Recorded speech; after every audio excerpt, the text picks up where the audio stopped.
another episode of Roll or Die. I am really excited to bring to you our guest today. He is third degree black belt, head coach of SJJA, City Jiu-Jitsu Academy, Professor Bruno Alves. Thanks for joining us. Thanks for inviting me. It's a pleasure to be here. I can't wait to share some a little bit of my history here in Australia, and I hope we can inspire a lot of people as well. Yeah. That's awesome, man. That's brilliant. So Kim was just telling me you were on the first BOA. Is that right? Yeah, that was crazy, because I supposed not to fight the first BOA, because I was kind of almost kind of retired, I was focused on my school, I just pretty much, I opened my school, I think it was 1 year, before the BOA. Mm-hmm. But Thiago called me 2 times. He sent message, said, Bruno, man, you should go. And then I decided I think it was the last one to decide to get in, It was great because that comp helped me a lot to, back up with my motivation, because, when you open a school, it's a lot of commitment on the background, it's hard to keep your training, especially when you don't have many color belts to train. I pretty much had just white belts and blue belts. And, I thanks Thiago to push me that hard to, to sign up for the first BOA. Yeah, actually they have the next one in a few days in Melbourne. Yeah. And you won. You won that. Yeah, you won that BOA. Yeah, that was a crazy night. So many the fight with Keith was a bit it was a great night. I think when is your day? Pretty much I got the hardest side of the bracket, and that day I fought with Will Diaz. I fought with Kick Dale. Marcus Souza had just won the Abu Dhabi World Pro the year before. I ended up fighting with all those guys on the same day, and winning was something special, especially because I've been more in Sydney. I didn't train much with people in Melbourne. Just with Kit and me, we trained together a lot. We had the same sponsor, we traveled together. We ended up having a little problem after the comp, but now we send message to each other, and we just passed through that, and we're still a good friend now. Yeah, Kit's a bastard. No, I'm joking. I love Kit. He's a good guy. But for me, is someone that helped the jiu-jitsu in Australia be where they are now, because he was the first one to won overseas the Brasileiros. He actually I was living in Brazil, and I saw a guy with Australian flag on the final of the purple belt, and I said, wow, man, in Australia they have some tough guys over there. That was 2010, 11, the first Abu Dhabi, and was something that made me have a little bit fire to come down to Australia, and that's something that I'll always remember. Yeah, he also Bruno, tell us. Oh, sorry, go on. No, I was just going to say, tell us then how your journey started. How did you get started in jiu-jitsu, and then how did you come to Australia? Back in Brazil on the a long time ago, I think 97, 98, 96, jiu-jitsu in Brazil was really popular, especially because Royce, all those stuff from the UFC.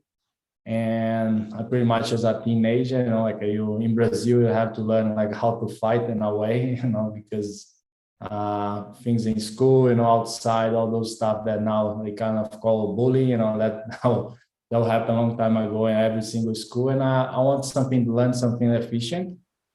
And I ended up started jiu-jitsu in 96. I started in a school that's pretty much brought me from a white belt to 2 black belts with my coach over there. And was really special jiu-jitsu for me because we didn't have kids in that moment in Brazil training jiu-jitsu. Was only more adults, because a lot of people fight on the streets, jiu-jitsu clubs against each other. And then parents didn't want to put kids to train jiu-jitsu, more judo. It was a hard sport. Yeah, hard sport. Yeah. And I ended up anyway joined the club and just training with adults. I was at 12, 13 years old and training with adults. was really hard for me to learn. I didn't have much strength at that time, but was something that helped me so much become technical in jiu-jitsu without having to use like a strength that I didn't have. And I ended up like with 2-3 years of jiu-jitsu. Like I started winning the tournaments around my city, my state, and we started going a little bit not overseas because the worlds was in Rio at that time. I went to my first was in 99 as a juvenile, and I think I lost one fight before the podium. And I kind of had a break of jiu-jitsu after that, like 99, because family got divorced, all those stuff, and I kind of had a break from jiu-jitsu. And I got back to train pretty much full on in 2003, 2004. I still visit my schools, like once in a while, but I remember 2004, 2005 was when I decided to I'll train jiu-jitsu, I'll make a leap from jiu-jitsu, and I'll, I put all my energy on that. That was from 2004, until now. Yeah. Wow, man. What was it like training with the adults? Like, were they welcoming of you in that space? Because it was the UFC era, it was the street thug kind of era in Brazil. Like, did they look after you? Or did they just kind of beat you up because they could? Like, what was it like? They kind of look after me at the beginning, but I started give a lot of hard time for the color belts, and then that was crazy because they would fight they would not I see sometimes I train with the kids here, the teenagers. I go a little bit slowly, but some of them I can feel they have the same a same technique and same strength when I had before. But was good. I started give hard time for blue, purple belts, and then everyone in my club kind of like, wow, that kid, he has talent, he probably be some world champion one day. And I always a training here, those things was really nice, because we quite motivate you to keep training. Yeah, but amazing. Usually back in the days was a really rough place to be, really different now. Yeah. Amazing. And you said that you took 3-4 years off and then you came back. How can you talk us through that? Because I know a lot of people do leave jiu-jitsu and often they don't come back, especially at blue belt, they drop out and then they go. So what was that for you? How did you come back? Yeah, for me it was hard to see my friends that for some of them they start after me and they became world champion, and I saw a Braulio moving to England and start living from jiu-jitsu in England, train with RoD, and those guys was guys that used to train with me pretty much every day, Braulio was a bit older than me, but Otavio, I remember Otavio Souza starting after me jiu-jitsu, and all those guys winning and make living from jiu-jitsu, just made me realize wow, I should come back to train jiu-jitsu. People always put a lot of effort on me, especially my coach, and I ended up because my coach was living in the same suburb as me, we bump with each other sometime, and he was bro, no, you have to come back from jiu-jitsu, you have to. And one day I just I said, I'll come back and I'll train as I'll never train before, And I remember when I start train again, I'll train morning, afternoon, nighttime, and I finish the train. I would run on the street for 30-40 minutes, because I knew that was so behind people that I had to put the work, and I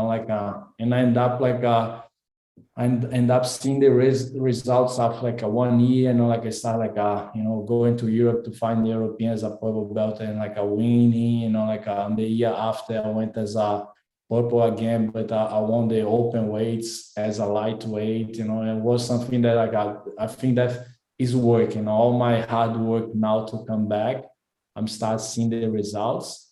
And from there, I was just keep going. I think everyone will have breaks in jiu-jitsu, can be because of injuries, sometimes life change, work, family, but the jiu-jitsu is always inside of you, I think when you do love the jiu-jitsu and when you see how much the jiu-jitsu change your mindset, change your way of interacting with people, I believe you will get back, because like it's part of you.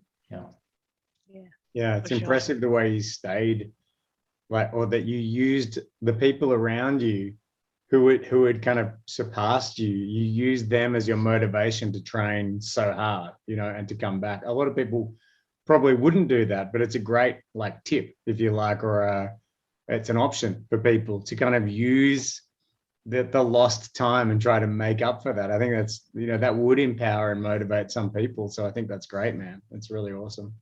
Yeah, I think you sometimes you have it's hard to be humble in martial arts. Like everyone, when they get a black belt, they will feel they are above people, and like sometimes you are winning everything, and you think that you are the superstar of the world. But I think if you maintain your ego low, which I believe I'm a person that I keep my ego low. Like it's a fight that we try every day.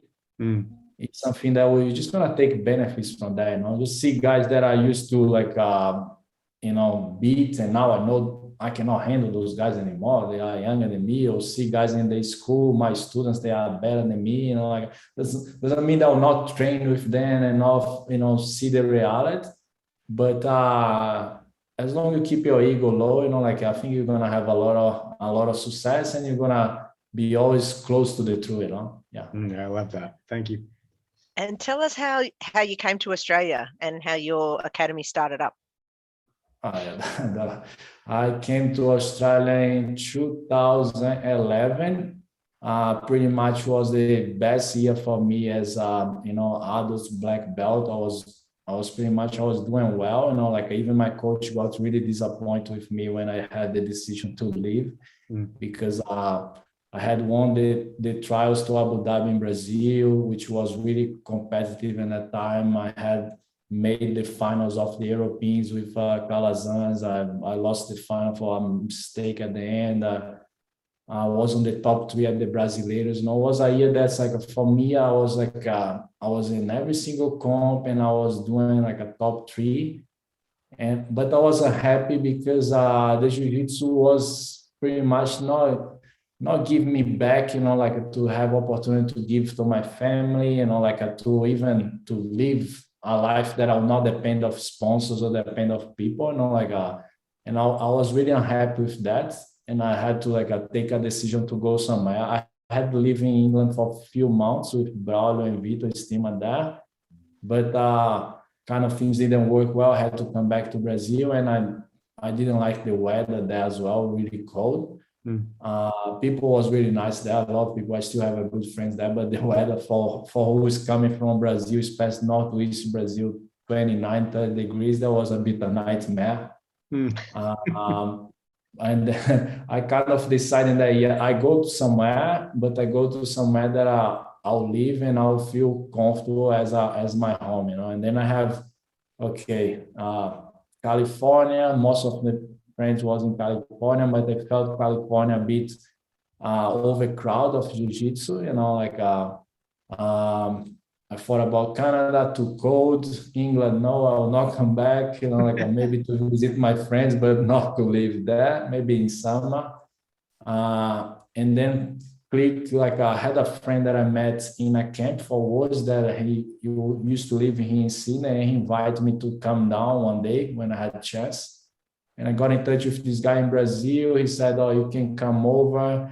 I locked down for maybe 2-3 months. I got a visa. I came over to do some kind of a study of English, and I was studying, training, and trying to get a visa. In 2011, when I started put my feet here in Sydney, I decided to I'll stay here. I'll try build my school here. We end up opening the school in 2012. It was 1 year after I arrived here. And the school starts really small. Our school had around maybe 120 square meters, a little mat, some chairs from the Kmart that I bought there. but the students start coming over, people start to know that I was in the area, it was just a hard work, a lot of passion to teach and train. and the school just grow and grow and grow, and like it is what it is now, like a few locations around Australia and a lot of hard work that we put. Wow. And that was Sydney. What's the name of the club? Yeah, when I decided to move away from all the other organization that we was part, I was like, okay, we have to find a name, like let's like think about the name, and then like we find out I found this symbol, with this symbol is really the symbol, because one of my students, when he was like on the process of we are on the process of open, Bruno, you have to find a symbol that have a meaning, like you have to find something that have a meaning. And then we end up like because everyone will say, oh, Bruno, your game is a lot of pressure, and then that word was on my head, pressure. And then I went to Google to find a symbol for pressure, and then we kind of found that in physics, the meaning of pressure is like force from all the directions, and then we found that arrow that's like a point for the three sides, like and I said, okay, I'll cut the arrows here.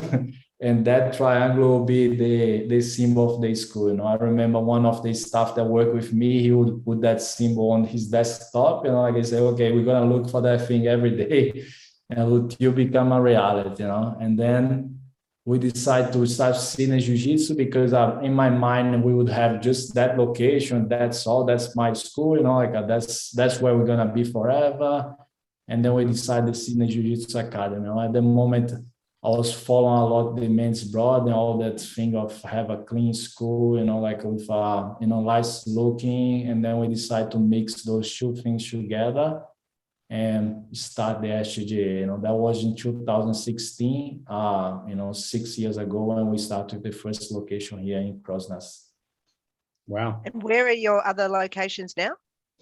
Now we have two in Queensland, which are in Caloundra, and the other one is in Brisbane with my cousin. He just recently opened a school over there. We have Rodrigo leading in Melbourne, and I'm not gonna tell all the names in Sydney here because I'm gonna forget about someone.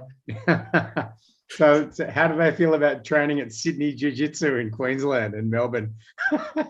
They are accepted fine because we kind of we forgot about the word Sydney, like we are using the SJA now, like that's a part of our brand is SJA. The Sydney is kind of is part of the history where everything started, but now it's just like we well known as SJA only now. I love it, man. Well done. I can't believe you got away with that because, there's a lot of rivalry between Melbourne and Sydney. That's for sure. Yeah. Probably the only place they will find peace now is inside of SJJ Trade Jiu-Jitsu. Yeah. That's right, brother. Right. I love it. And so you've been a really successful competitor, and I mean, you're obviously an amazing coach as well. Your team are always up there on the podium for states, for nationals. Do you think that it's your competition history that's helped your team become so good at comps, or what's the secret? Yeah, I think a big part of build a competition team is like one is like you have a lot of love for the sport and you can make happen, like no matter if you was a competitor or not, like you can see example as Melky Galvão, the dad of the Galvão. You see the coach of Gordon Ryan, like these guys that they never competing before, or they did, but not in as in a higher level, but they have such a love for the sport and study the sport in a way that they'll build a competition team. Or you have the experience and you live and you have all the experience inside of the mat as a competitor. Like I think that helps a lot to teach my students, all those years, the experience that I had as a competitor, to make the way a little bit shorter, like I don't do the same mistakes that I did. Is a big part of our success because I believe if you've been there on the field, how things works, you make the life for your students easier by, shortcut all those mistakes that you take like a time to learn, years and years, yeah. That's amazing, man. Very true. Yeah, I could do with some of that. That's for sure. That's for sure. Cool. And have you ever had to, like, you trained from a really young age, and have you ever had to use jiu-jitsu? Like, you grew up in a time where jiu-jitsu was like people trying to prove themselves on the street. Were you part of that culture? What was that culture like? Or did you avoid that culture? We kind of had to fight in Brazil, it's not because we choose, but that would happen, I didn't have to use much, but sometimes I could not avoid, but I'm happy to, the way that jiu-jitsu is going now, because we are more professionals, we know how we have to treat our students. Not everybody that's here to be a fighter, I think the sport is growing even more because the way that we are dealing with the students and we are dealing as a coach, I cannot be a coach that are going to give a bad example for my students, I cannot say something and doing the opposite, and that's something. But in Brazil, back in the days was really, really hard, that's something that's why people don't understand those things about flags, you'll not be able to train in all the schools, really, you'll not be able to bump with someone in a comp, that's something that we experienced, in Brazil, with old school, they will understand. But I'm glad the way the things are going now. I'm glad because I see a bright future for our sport, in all the areas. As a competitor, I see people making a living from jiu-jitsu just to be a competitor, with sponsors, with DVDs, with seminars. That will never be possible. And I see people making a living to having a school, to have all our organization, a multiple school. I see people treat jiu-jitsu as a real business. I see people on the area of events, competitions. It's so much going on. It's so nice to see. But that's just because we kind of change our minds and we are more professional what we're doing now. Yeah, for sure. For sure. Yeah. Go on. All right. Did you have a question, Kim? Yeah. No, you go. I was just going to say it's the first time I've really considered this, and I don't know why, because you're not the first person to say some of these things, but out of all of the adversity and the hard times in Brazil and the violence, essentially, and defense of that violence, protection against the bully and all that sort of stuff, but it didn't come from clean, high-valued, humble beginnings. Like the Gracie family, for example, they were pretty full on. They wanted to make their own army. Yeah. And yet, out of that has come all of this amazing stuff and this opportunity for people to just actually live a great life, to live a healthy life, to compete in a sport they love, for people to earn a living out of all of this stuff. And it's just so lucky none of this got stamped out in the beginning by over controlling governments or whatever, because what an amazing world this is. And it didn't come from, well-organized beginnings. It came from pretty simple. Usually beginning of you see beginnings of colonization of countries, it's not something that's it's something that we see as a nice thing. So many things that we are not proud of, but the end results, sometimes ends in in a good thing. Sometimes bad things happen to good things come for a few. And what the Gracies did is I like the way things are going as well, to sport be more entertaining. Even those trash talking, I kind of understand, I'm not a guy that critical, but what I don't like is people forget about the past, where everything started, I think people should get a magazine, books, and understand who, because when I came here to Australia, I know who is Peter than me. I know like who is a Will Machado. I know like I want to know because I cannot like walk and see like who the hell is this guy? You know, like I want to understand like what's happening in that country to we be where we are today. You know, and a lot of people they are really important for like for the sport here. You know, like a guys like as I mentioned, Kit. You know, like for competition, he was someone that pushed the flag, and then we have the new generation coming. You know, like it's really important for the new blue belts, purple belts. You know, like I know they are the stars, but like I look back and see the people that came, before, and they, like they work really hard to give you the opportunity to have events, to compete, to have like a sponsor brands. Now that we have so many brands of like fight wear in Australia, like everyone is part of that. Everyone is building, and like on the future, it's like I just see good things coming our way for our sport. Yeah, awesome, man. What, That's brilliant. what do you think of the future, Bruno? Like, there's a lot of talk that the Ghee, the Ghee's from the past. Let's just focus on Nogi. What do you think about that? Where do you think the Ghee fits into the modern game? I think both like they pretty much people say they are different sports, but I don't believe they are different sports. I believe people put much effort in one style, and like I'm sure if I would train Nogi every day for the last 6 years, could put me in any company, like I'll be fighting like toes to toes with anyone. I train Nogi once a week when I train, and like sometimes I even don't take the Ghee off, and like it's just where you want to apply more, in which area you're gonna go more. Maybe your style is more like a sustain to the Ghee, maybe it's for the Nogi, but get to any one of those world champions and say, man, you're gonna train only Nogi. They will be like the best as possible, because what I believe is more like it's the mindset, is how hard work that person they are.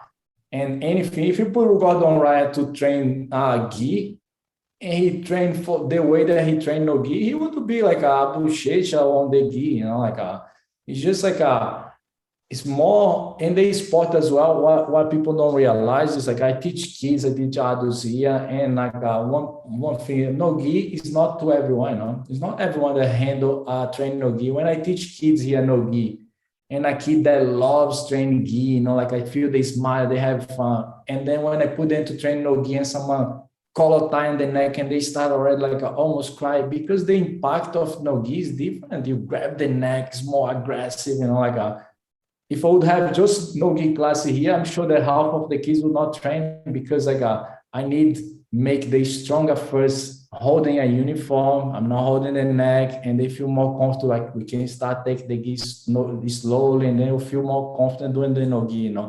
If I would put just Nogi for adults as well, half of my students will not train. And like I have business guys here, guys that they have like a job as a lawyer, or they will not train. It's too like a traumatic, get the Nogi and introduce direct for them. The Ghee make they understand slowly, they feel more comfortable, and slowly we start take off the Ghee, and they'll feel comfortable doing the Nogi. Okay, well, as far as the future of the sport is concerned as well, is there still room for us, and is there still room for the clap on the break between drills and exercises? Because we had this guy, Gustavo Guimarães, on the show, and he told me that he hates the us, and he hates the clapping, he hates it all. I don't. So like I like to us. Kim doesn't like to us. I hate the us. I'm with Gustavo. I'm not a fan. What do you think of us, Bruno? I adapt say us a lot. I don't know why they start doing. Well, yeah, yeah, it's funny. It's like some guys they like. I don't like to train with music. A lot of schools they like training with music. My coaches here they love music, and I don't like. I prefer like yeah. That's the beauty of jiu-jitsu, like some people like Ghee, some no Ghee, some are God players, some are top players, that's like there's space to everybody, that's the beauty. That's really true, actually. There's room to find a club that has your type of self-expression. So yeah, some people, some clubs they have like, okay, they have 150 members, but they are just killers. They want to kill each other every day. It's like that's why you should go. If you want to focus and go hard as possible. Yeah. Some people want to just sweat and relax after work, some people, they want to be a world champion, it's different goals, we try to do here a little bit of everything in my club, but of course, but our focus is provide jiu-jitsu to people that never would imagine they'll train jiu-jitsu. That's my goal. My goal is is get someone that they are scared to do martial arts. They don't have any confidence, those are the people that I love see on the mat, who is already tough training rugby, Muay Thai. Before it's easy, come down here, the guy training hard, will get hurt and keep going. The hard parts involve people that never thought they could train jiu-jitsu, and for me, I believe that 99% of people don't train jiu-jitsu, Yeah, less than 1% train jiu-jitsu. Yeah, I love that, man. I was just looking at your logo too. It is cool, man. It's like I see what you've done here. I love the idea of the pressure coming in from all the angles. So that's really cool. Yeah. And we put this slogan, built under pressure. That's how we are. Love that, man. Also, just a quick acknowledgement. You said it before we were on air that you're due for another degree on your black belt, which will put you at 4 in about a year. And Kim just received her second degree a couple of weeks ago. First degree. Oh, is your first? Sorry, Kim. Yeah. Thank you. Thank you. Yeah. I should know that, shouldn't I? Yeah. And so I think we're nearly out of time now, Bruno. So do you have any final parting words, any words of wisdom for our listeners? Just for everyone out there train jiu-jitsu, have fun, just take the best thing jiu-jitsu can bring for you, it's not medals, medals. We had some on the walls, they get old, they get dusty.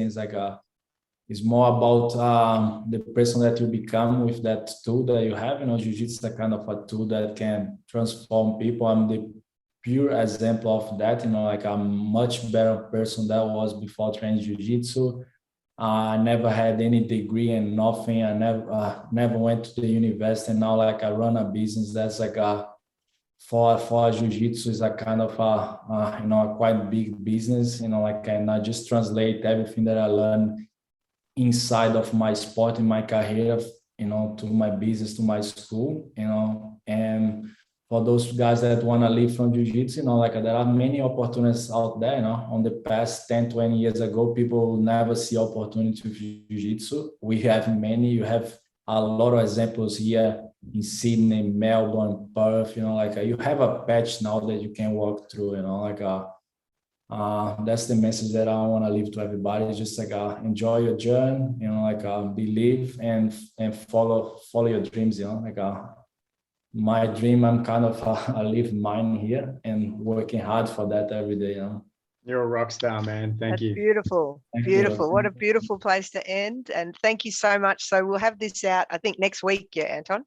Next week. So if you could share with on social media for us, that would be amazing. That will really help grow our audience. I think you've got a huge following, and that would mean a lot to us if you could just share a little bit of our little podcast. We're trying to spread a bit of goodness in the jiu-jitsu community as well as you do. So thank you so much for your time today. I know you're a busy man. Really appreciate making the time. And my pleasure. And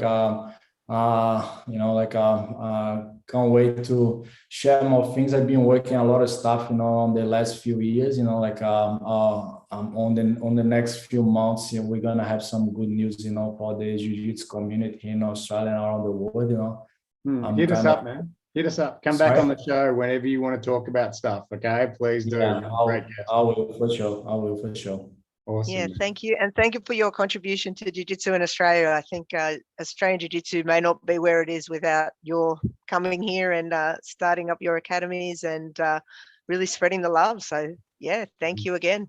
It's my pleasure. Australia is my home, I'm glad I could fight at least one World Masters as Australia in Abu Dhabi. Like I had the flag there, and winning as Australia for me was special. Even wasn't in a Masters division, but I'm really proud of that country. I'm really proud of everyone that represents our sport, and we are together on that journey.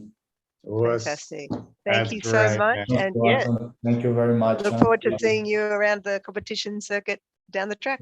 For sure, I'll be on the Thank you. nationals in Melbourne. Bye bye. We'll see you then. All Bye. right. See ya.